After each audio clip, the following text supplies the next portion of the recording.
ಆದಿಕಾಂಡ ಅಧ್ಯಾಯ 2. ಪರಲೋಕ ಭೂಲೋಕಗಳು ಅವುಗಳಲ್ಲಿ ಇರುವ ಸಮಸ್ತವು ಹೀಗೆ ನಿರ್ಮಿತವಾದವು.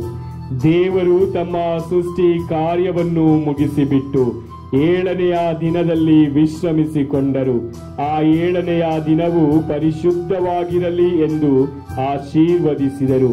ತಮ್ಮ ಸೃಷ್ಟಿ ಕಾರ್ಯವನ್ನೆಲ್ಲ ಮುಗಿಸಿ ಆ ದಿನದಂದು ವಿಶ್ರಮಿಸಿಕೊಂಡ ಕಾರಣ ಹಾಗೆ ಮಾಡಿದರು. ಇತಿ ಪರಲೋಕ ಭೂಲೋಕಗಳ ನಿರ್ಮಾಣ ಚರಿತ್ರೆ. ದೇವರಾದ ಸರ್ವೇಶ್ವರ ಸ್ವಾಮಿ ಪರಲೋಕ ಭೂಲೋಕಗಳನ್ನು ಸೃಷ್ಟಿ ಮಾಡಿದಾಗ ಯಾವ ಗಿಡಗಳು ಭೂಮಿಯಲ್ಲಿ ಇರಲಿಲ್ಲ, ಯಾವ ಬೀಜವೂ ಮೊಳೆತಿರಲಿಲ್ಲ. ಏಕೆಂದರೆ ದೇವರಾದ ಸರ್ವೇಶ್ವರ ಭೂಮಿಯ ಮೇಲೆ ಮಳೆಯನ್ನು ಸುರಿಸಿರಲಿಲ್ಲ.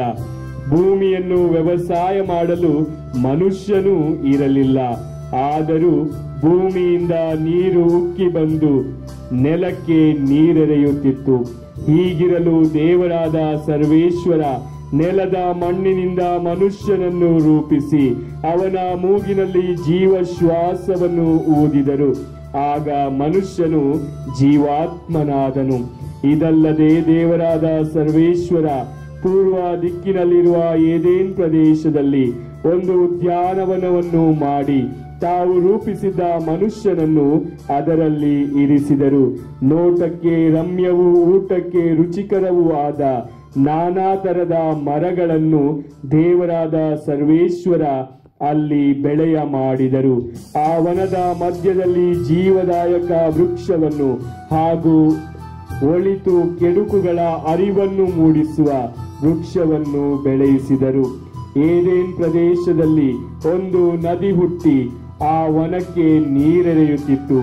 ಅದು ಅಲ್ಲಿಂದ ಹರಿದು ಆಚೆಗಡೆ 4 ಉಪನದಿಗಳಾಗಿ ಕವಲೊಡೆದಿತ್ತು. ಮೊದಲನೆಯದರ ಹೆಸರು ಪಿಶ್ಯೋನ್. ಇದು ಬಂಗಾರ ದೊರಕುವ ದೇಶವನ್ನೆಲ್ಲ ಸುತ್ತಿ ಹರಿಯುತ್ತದೆ. ಆ ದೇಶದ ಬಂಗಾರ ಅಪ್ಪಟವಾದುದು. ಬದುಲಾಕ ಎಂಬ ವಿಶೇಷ ಸಾಮ್ರಾಣಿ, ಗೋಮೇಧಿಕ ಎಂಬ ರತ್ನವು ಅಲ್ಲಿ ದೊರಕುತ್ತದೆ. 2ನೇ ನದಿಯ ಹೆಸರು ಗಿಹೋನ್. ಇದು ಕುಶ್ ದೇಶವನ್ನೆಲ್ಲ ಸುತ್ತುತ್ತದೆ. 3ನೇ ನದಿಯ ಹೆಸರು ಟೈಗ್ರಿಸ್. ಇದು ಅಸ್ಸೀರಿಯಾ ದೇಶದ ಪೂರ್ವಕ್ಕೆ ಹರಿಯುತ್ತದೆ. 4ನೇಯದು ಯುಫ್ರಟೀಸ್ ನದಿ. ದೇವರಾದ ಸರ್ವೇಶ್ವರ ಆ ಮನುಷ್ಯನನ್ನು ಕರೆದುಕೊಂಡು ಹೋಗಿ ಏದೇನ್ ವನವನ್ನು ಕೃಷಿ ಮಾಡುವುದಕ್ಕೂ ಕಾಯುವುದಕ್ಕೂ ಅದರಲ್ಲಿ ಬಿಟ್ಟರು. ಇದಲ್ಲದೆ ದೇವರಾದ ಸರ್ವೇಶ್ವರ ಆ ಮನುಷ್ಯನಿಗೆ, ನೀನು ಈ ತೋಟದಲ್ಲಿರುವ ಎಲ್ಲಾ ಮರಗಳ ಹಣ್ಣುಗಳನ್ನು ಯಥೇಚ್ಛವಾಗಿ ತಿನ್ನಬಹುದು, ಆದರೆ ಒಳಿತು ಕೆಡುಕುಗಳ ಅರಿವನ್ನು ಹುಟ್ಟಿಸುವ ಮರದ ಹಣ್ಣನ್ನು ಮಾತ್ರ ತಿನ್ನಬಾರದು. ತಿಂದೆಯಾದರೆ ಅದೇ ದಿನ ಸತ್ತು ಹೋಗುವೆ ಎಂದು ವಿಧಿಸಿದರು. ಅನಂತರ ದೇವರಾದ ಸರ್ವೇಶ್ವರ, ಮನುಷ್ಯನು ಒಂಟಿಯಾಗಿರುವುದು ಒಳ್ಳೆಯದಲ್ಲ, ಅವನಿಗೆ ಸರಿ ಬೀಳುವ ಸಹಕಾರಿಯನ್ನು ಸೃಷ್ಟಿ ಮಾಡುವೆನು ಎಂದರು.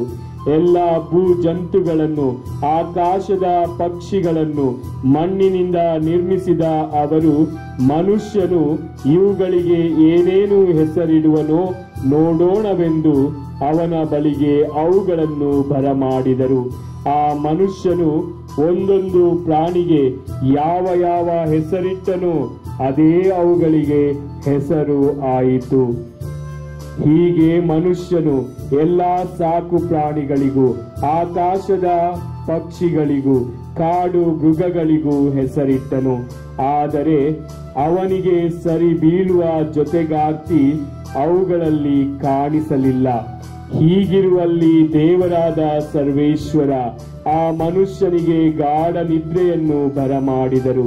ಅವನು ನಿದ್ರಿಸುತ್ತಿರುವಾಗ ಅವನ ಪಕ್ಕೆಯ ಎಲುಬುಗಳಲ್ಲಿ ಒಂದನ್ನು ತೆಗೆದುಕೊಂಡು ಅದರ ಸ್ಥಳವನ್ನು ಮಾಂಸದಿಂದ ಮುಚ್ಚಿದರು.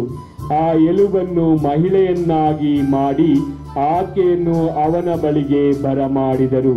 ಅವನು ಆಕೆಯನ್ನು ನೋಡಿ ಹೀಗೆಂದನು, ಸರಿ, ನನಗೀಗ ಇವಳು ನನ್ನೆಲುಬಿನ ಎಲುಬು, ನನ್ನೊಡಲಿನ ಒಡಲು, ನರನಿಂದ ಉತ್ಪತ್ತಿಯಾದವಳನ್ನು ನಾರಿಯೆಂದೇ ಕರೆಯುವರು. ಈ ಕಾರಣ ಪುರುಷನು ತಂದೆ ತಾಯಿಗಳನ್ನು ಬಿಟ್ಟು ತನ್ನ ಹೆಂಡತಿಯನ್ನು ಸೇರಿಕೊಳ್ಳುವನು, ಅವರಿಬ್ಬರು ಒಂದೇ ಒಡಲಾಗಿ ಬಾಳುವರು.